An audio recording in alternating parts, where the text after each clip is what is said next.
한 아이의 이름은 영수였습니다.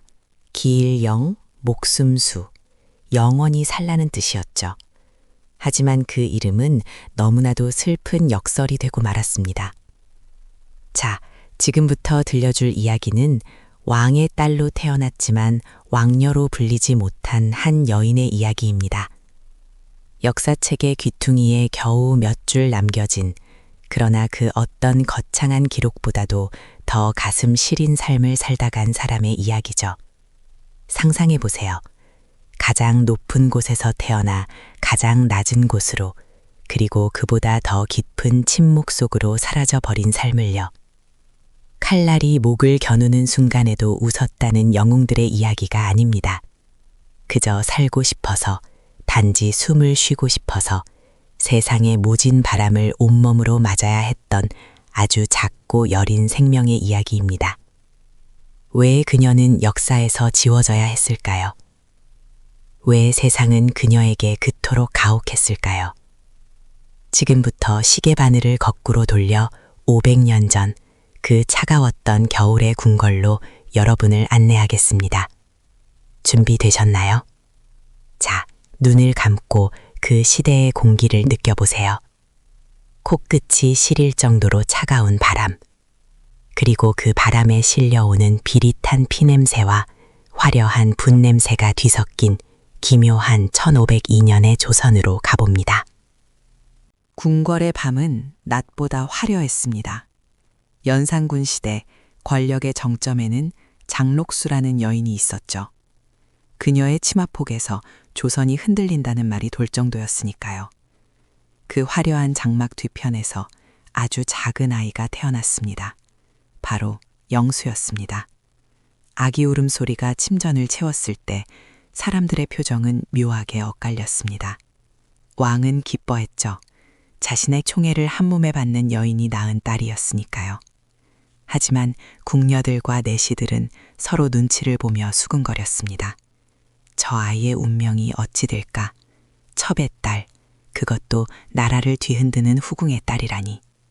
축복보다는 불안이, 환호보다는 긴장이 먼저 아이를 맞이했습니다. 그때 녹수의 마음은 어땠을까요? 갓 태어난 핏덩이를 품에 안고 그녀는 무슨 생각을 했을까요? 아마도 두려웠을 겁니다. 자신이 쌓아 올린 이 권력이 모래성 같다는 걸 누구보다 잘 알았을 테니까요. 그래서 아이의 이름을 영수라고 지었을지도 모릅니다.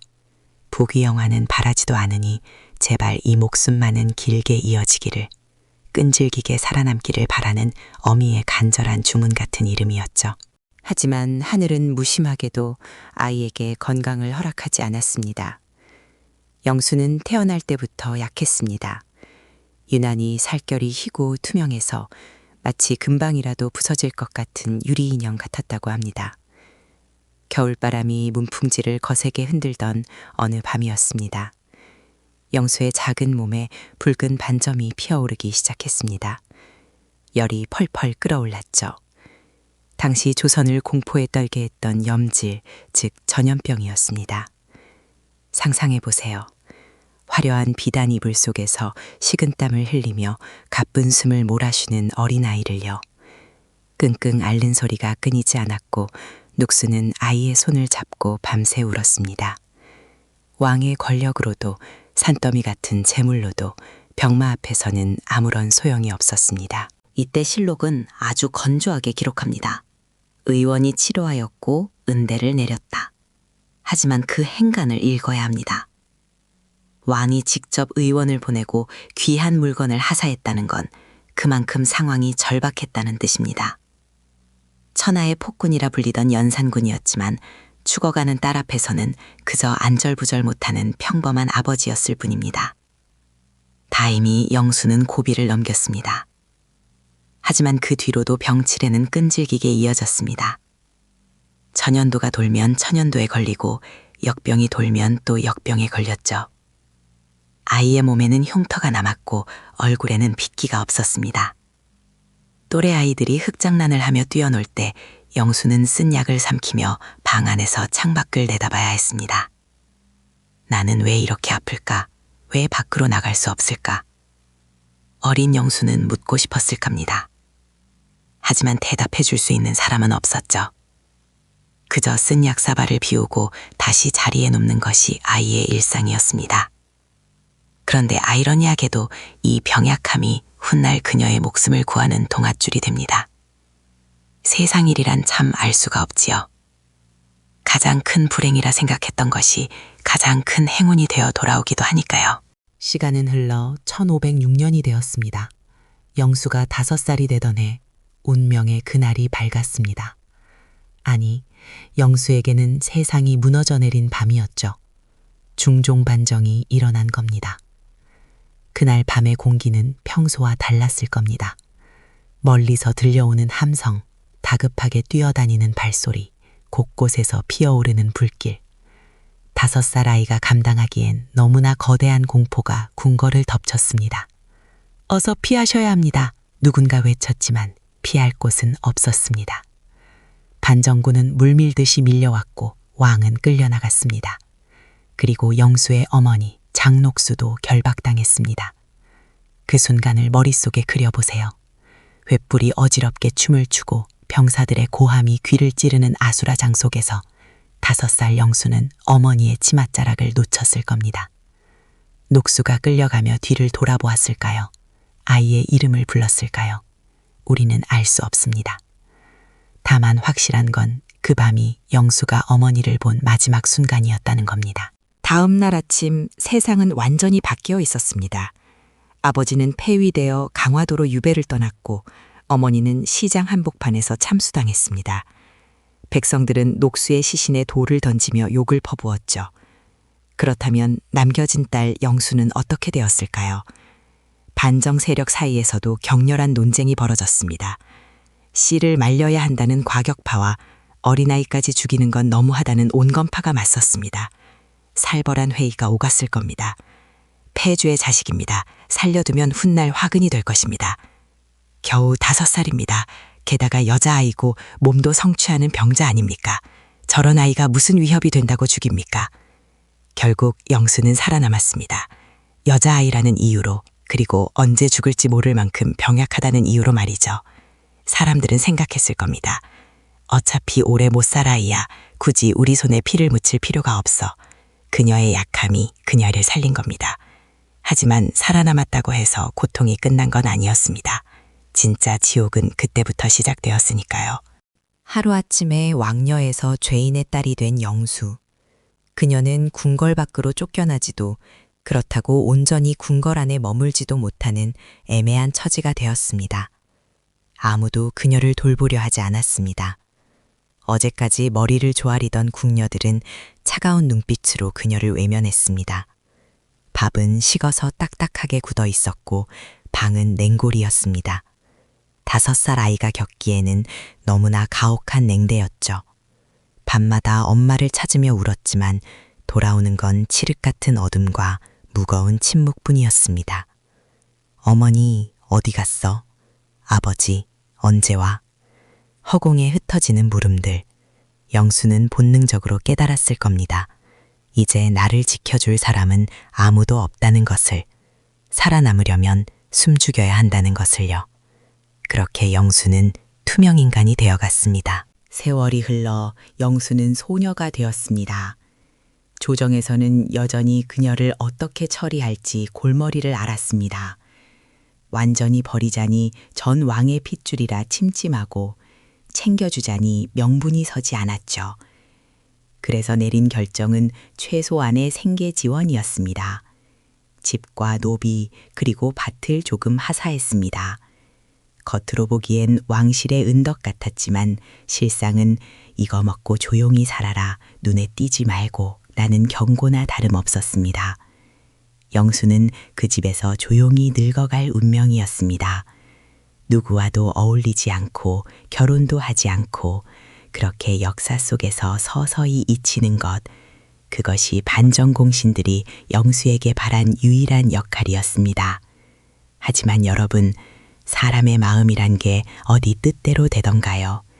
아무리 짓밟히고 억눌려도 바위 틈새에서 피어나는 잡초처럼 꿈틀대는 것이 바로 생명력이고 사랑에 대한 갈망입니다. 영수에게 한 남자가 나타났습니다. 그의 이름은 권한. 그는 서자였습니다. 양반의 피를 받았지만 첩의 자식이라는 이유로 평생 차별받으며 살아온 남자였죠. 둘은 서로를 알아보았을 겁니다. 세상의 중심에서 밀려난 사람들.